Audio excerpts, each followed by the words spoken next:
Hello everyone and welcome to channel update for for August, I guess. I've been meaning to do this channel update for a long time, but I've been delaying it. I guess because I was too lazy.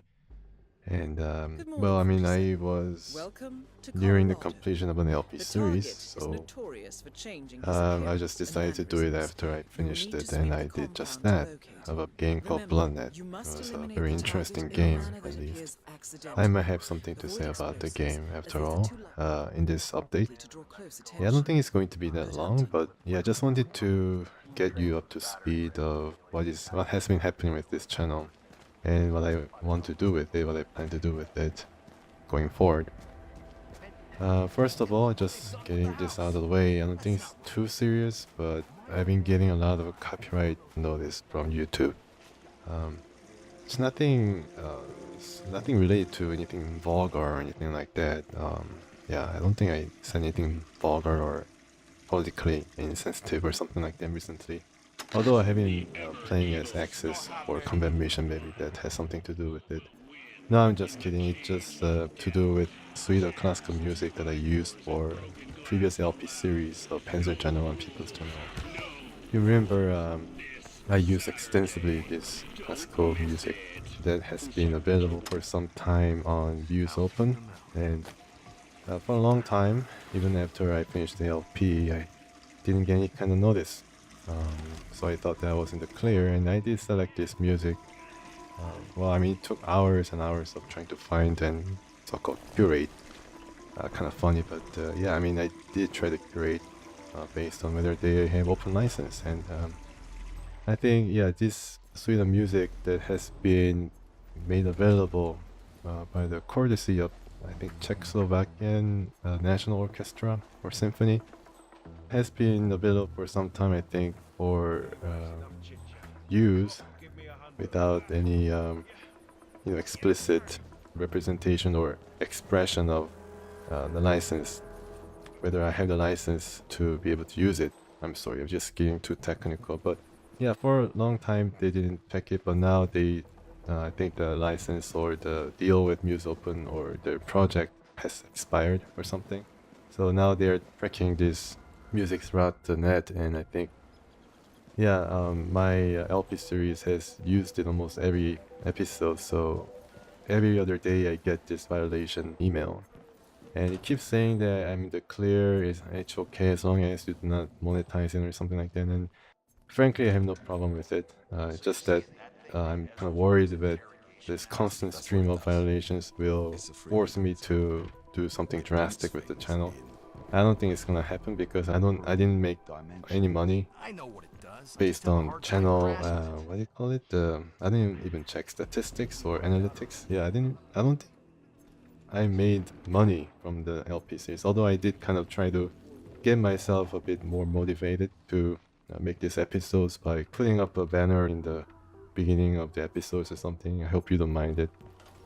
Something that I did that wanted me to motivate myself to make these episodes like 1 hour, 1 hour and a half. So yeah, but I think it's nothing too serious. If it happens, I'll tell you again whether I need to take these LPs down or something like that. But it's good that this orchestra finally gets some recognition, or at least I think I should, from the very beginning of the LP, mention the license holders of the music that I'm going to be using. Maybe yeah, I was a bit too carefree with the references that should be made to the music. I think I did, but then I'm not so sure. Maybe I did after everything has been finished. As part of credits, I probably put in Muse Open or something, but if I didn't do it, yeah, I probably have to do it. Anywho, yeah, I hope it's nothing serious, just like I mentioned, but yeah, if something happens, I tell you about it. It's good that they get the recognition, but in terms of monetary compensation or something, I'm not so sure how many people watched it, how many views my LP series garnered. But hopefully, yeah, I'd be able to do something. It's good music. I mean, still recommend if you find it on Views Open to check it out if you're interested in classical music like Brahms and what else was there? Strauss. Anywho, yeah. So recently I also finished. Well, I mean, yeah, I finished an LP on Bloodnet, and this has been first game I think that has been suggested to me that I followed up on. Although it took me months before I could finish People's General and start doing this. Um, yeah, and it was a really interesting game. I think it was definitely worth it, and I do hope that there will be some kind of remake or revisit of the thematic the themes, yeah, that has been touched upon by this game, namely the combination of cyberpunk and vampire. It's really interesting, and it has a lot of potential that has not been really tapped fully from this game. And I kind of dug around to see what happened to the developer, and I think some of the developers went on to make another game of similar ilk called Hell. I don't know why they named it as such, but yeah, it's cyberpunk and also deals with some kind of far-fetched themes.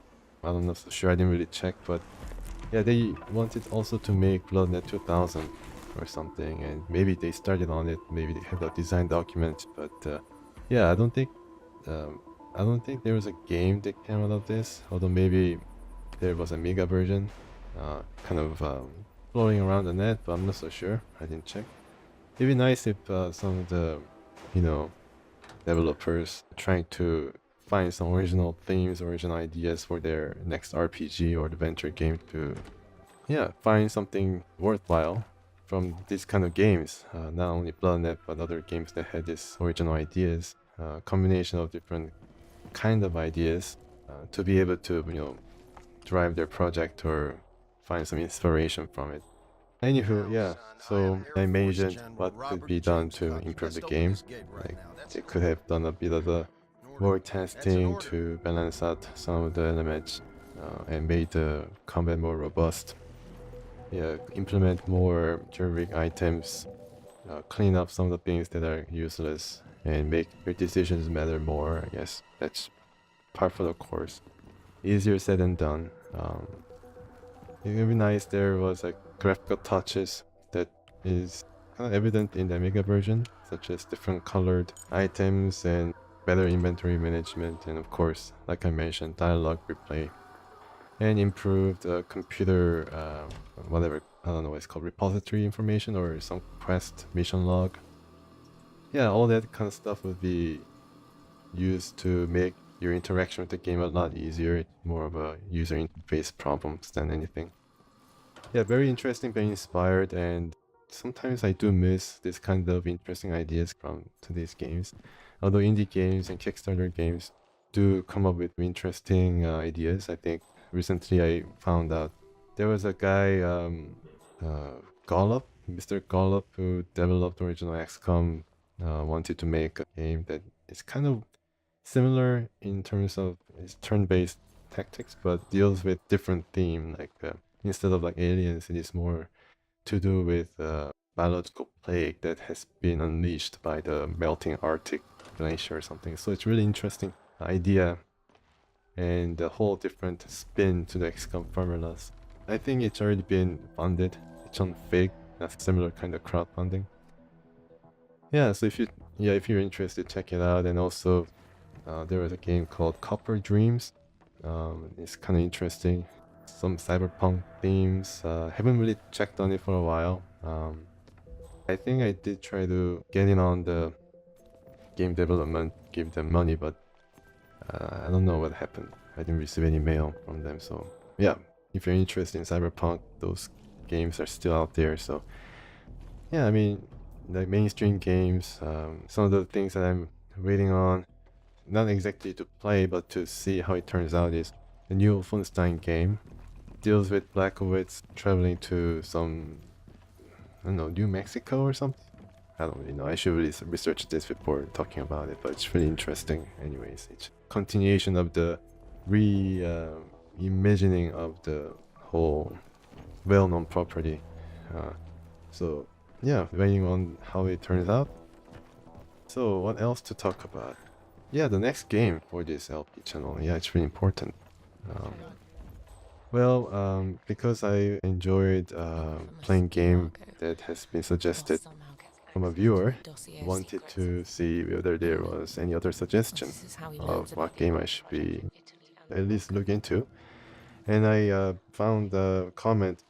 I'm not going to mention exactly mention what game he or she suggested, but yeah, I looked into it and I found that it was pretty cool. It has the kind of qualities that I do like. Going for that cult favorite game that has not been successful at first but gained recognition, and it's one of those games that are made by the industry veterans that has formed a new studio Only and the best are men. full of You ideas know it. and zeal for making some new game that kind of will redefine the genre or the PC game industry as you know it. And it's an old game, but it's a really ambitious game, and I think it's a interesting game to LP. It's another interesting challenge for me. I mean, every game is different in terms of how to present as an LP form. I mean, Bloodnet, I try to make it so that everything is like 1080p, 60 frames per second. I don't know whether it really mattered, but and I also try to design some of the elements in the background so it doesn't leave a black bar, and I try to implement a gimmick based on that graphical element, but I don't know whether it was successful. But I try new things, and Hello, also trooper. from discovering that there was no caption available for the game, put the dialogues, wrote down, copied, paste dialogues, so that people might be able to, and I be able to enjoy the LP better. Yeah, but then every game has that kind of challenge, and this game will be no different. I'm kind of worried about the hard disk space that is going to take up by recording this game. It's full of colors and action, so yeah, it's going to be pretty big, but you know, the 1080p and 60 frames per second treatment is going to be par for the course. Hope you are okay with it. I did read the manual. It's a pretty well-written manual too, and the game has been in development 4 years at around the turn of the millennium. So yeah, it's no doubt it's a labor of love. And a hint I can give you is that I already played a game that has been developed by this developer. So it's returning. This is second time because Panzer General People's General developed by same studio. This is the second time I go back to try True Hands on certain developer. Yeah. So yeah, I mean, I more or less decided on it. The other game I was considering was again, I'm not gonna mention it because it's certainly a candidate for the game I'm going to be playing next time. I don't know when it's going to be. It's going to be probably the next 2 years. Yeah, I mean, the games I played and LP, it seems like every game, even though it doesn't seem to be really long, it takes me at least on average 6 months to complete. So I really need to find out games that I really like and really want to LP in order to do this, because yeah, in my lifetime I don't think I'll be able to play all the games or LP the games that I have. It's kind of scary thought. I already have more games I can play during my lifetime. Anywho, yeah, so the other game that I was considering was some kind of Russian RPG set in space. But yeah, I think that's enough of a clue on what that could be. It's a good game. It's a good game. It's a good game, and definitely want to try it because it's really interesting and unique indeed. But I think this game that I'm going to be playing is going to take precedence. All right, so my final thing to discuss about is I don't know whether this is off the mark, of the aim, but yeah, I just saw a movie. Want to talk about it? I saw a movie called Dunkirk. It's sorry, still in that game development kind of frame of thinking. So excuse me. Yeah, directed by Christopher Nolan, and interestingly, the last film I saw in theater was also by Christopher Nolan. I think it was Inception or something.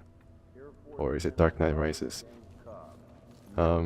Yeah, but I saw Dunkirk, and obviously I was interested in the subject matter, and he's supposed to be a big shot director, so I watched it.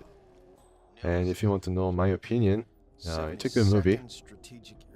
It's very interesting. I mean, Nolan does this kind of stuff, kind of twist time and stuff like that. And this movie has like 3 timelines, separate timelines, dealing with 3 characters. I don't know whether I should say 3 timeline, but it deals with 3 different space and time, in which 3 characters, what do you say? Yeah, 3 characters exist to give their part of the story Time for a in nice cup this of whole tea. Dunkirk business. And Nolan kind of twists and compresses it so that these timelines kind of clash each other in some very interesting and very neat fashion. And I think he does this kind of technical stuff very well. He's really, really good at this. I particularly enjoy the soundtrack. Very good, very heart-pounding, and very eventful. You can hear every gunshot and it kind of pierces your eardrums. And it's probably the only reason, more or less the only reason to, well, not really, probably part of the reason, but a big reason to watch it in the theaters, because of the sound design is superb.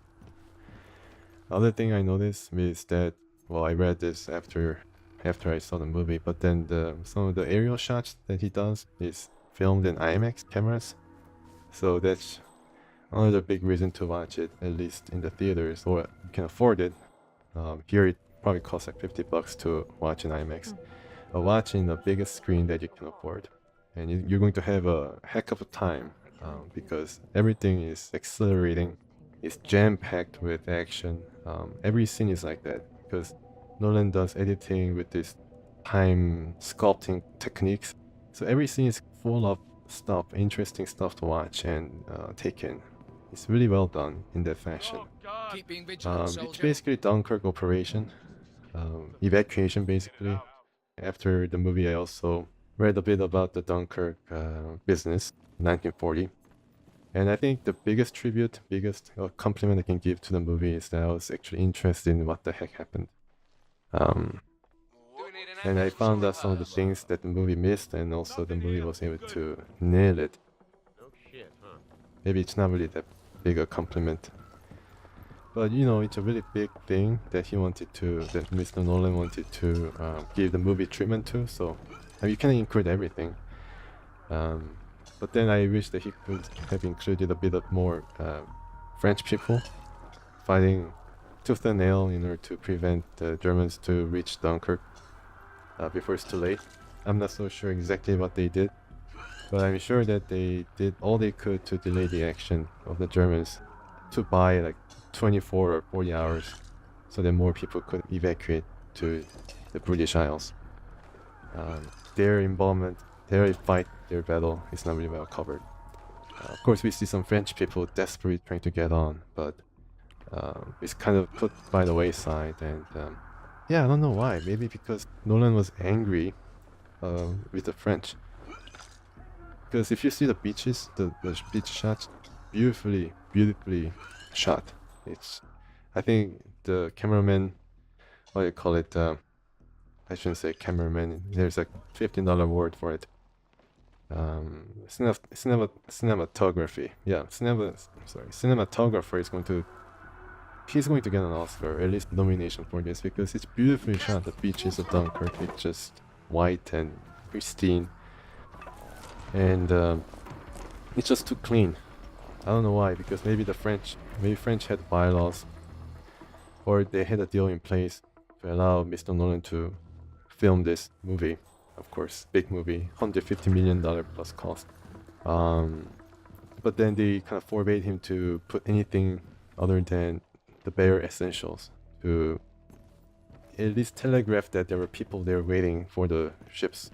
Like, you cannot believe that beach has been lived in, much less that there were some defeated army of 300,000 plus men, isolated, desolate, you know, having nothing better to do but to wallow in their pity. You cannot believe that, because it's too clean, and it's just, there's nothing, there's no, like, there's some little pieces of equipment and broken down truck here and there, but there's no detritus, there's no garbage, there's, I mean, no, like, recruit. yeah, there's really nothing that could suggest that there is some kind of a, some kind of a small apocalypse happening within this very region. Wait, these men waiting desperately while doom is approaching. You cannot really feel that. Only thing you can kind of feel that kind of desperation is from the Germans. And it's really curious treatment that Mr. Nolan did from the Germans. He basically wipes out every personality, every sliver of personal connection that you can feel with the enemy or empathize with enemy. It's gone. Basically, he scruffs it clean, and he kind of delegates these Germans as being some kind of a Jason Voorhees in Friday 13th. They're the distributor of punishment, constant stream of punishment. It's relentless, and it puts our main character, a soldier who's trying to escape from the beaches by any means possible, in constant threat of being just wiped out, drowned, blasted to heck. Yeah, and that is the only thing that we can see in terms of connection, that these people are in serious trouble. I think I understand from the point of the director who wants to show this, I don't know, more of a story for the Dunkirk spirit, which has been played up by the British more than anybody. And I think Dunkirk spirit is in full display. You can feel that he wanted to kind of put this thing first and foremost. All the other things are kind of put by the wayside. Yeah, so you can feel that. And then another thing, following up with the beaches that are too clean. I did check out, I discussed this with the person, and he mentioned there's something that has been done recently that shows Dunkirk, and the movie is called Atonement. It's filmed, I think, around 10 years ago, and it features Professor X, I think James McAvoy. Yeah, and then they have a short clip of what would have been like to be there in Dunkirk, and it's so different from how Mr. Nolan created it, and I was really surprised. It's just so different, and it kind of feels more real in that movie than this one. But I guess this is not the point, The point is that these people are just waiting, they're trying to get out, they don't want to show anything that is detriment to this resolve of the soldiers, right? Grimly waiting for the rescue. And anything that kind of detracts from the powerful message that the movie wants to deliver. So yeah, I mean, I understand.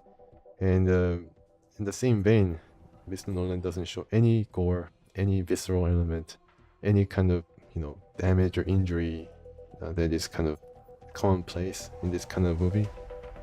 Like, even though like a lot of bombs are bursting in the air and are drowning and it's just going crazy, they're suffering at every second that they're on the screen, I don't think you see a single spurt of blood. You don't see anything. You see suggestions, of course, bombs blowing in the air, people just flying into the air and stuff like that. But what comes down, it's just like beaches. It's clean. I think once again the director didn't want to detract from the main story, aside from getting the PG rating and getting released to more people, getting more money. But I think that's beside the point. I think he just wanted to show us what the soldiers felt.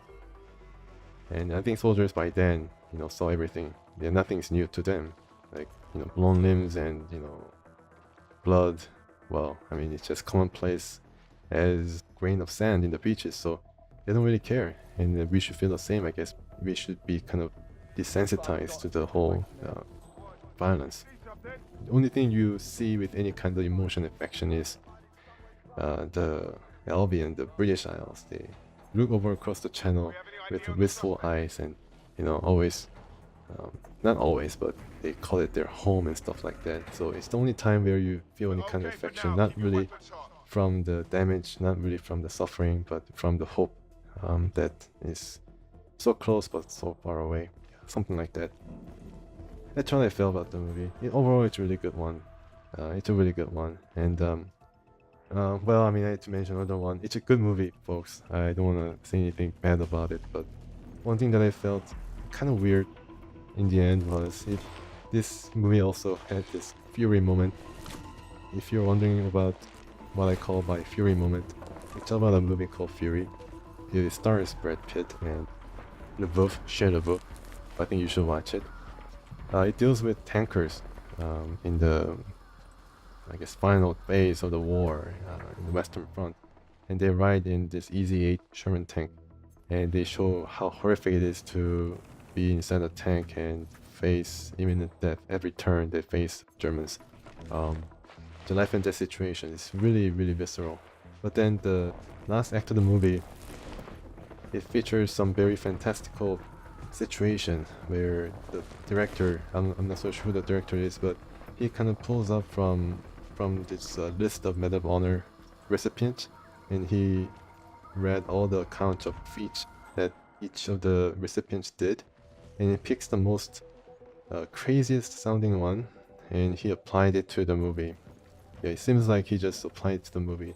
And I know what that moment is attributed to. I know who the Red Medal of Honor recipient did that I found just almost fantastical, but it's in the movie and a lot of people had problems with it because it just seems so far out of place and so Hollywood.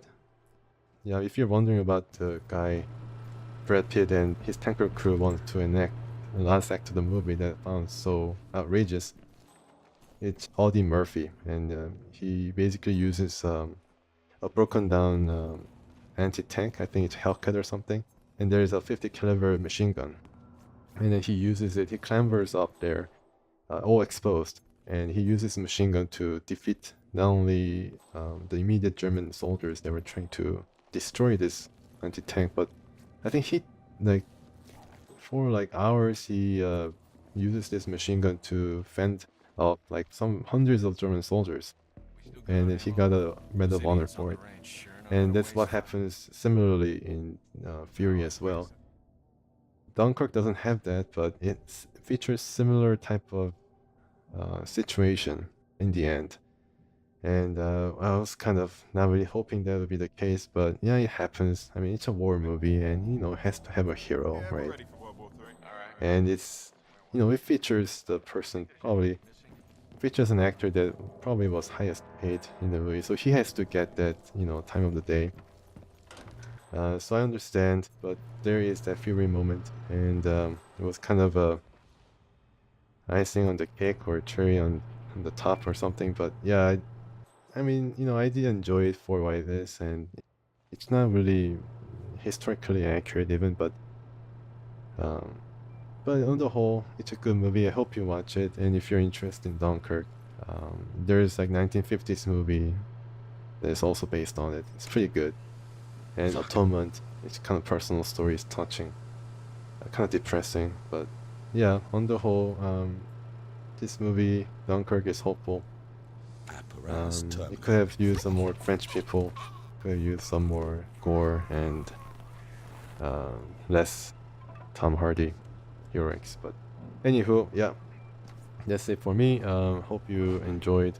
Well, not enjoyed, but hope you. Well, I mean, I just want to thank you guys so much. I mean, I just recently noticed that I reached 300 subscribers.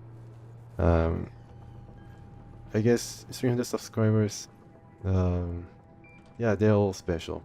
They're all special. And when the subscriber number was around 298 or 280 or something, I was like, well, when I'm going to reach this? Maybe by January? No. By February? No. No. No.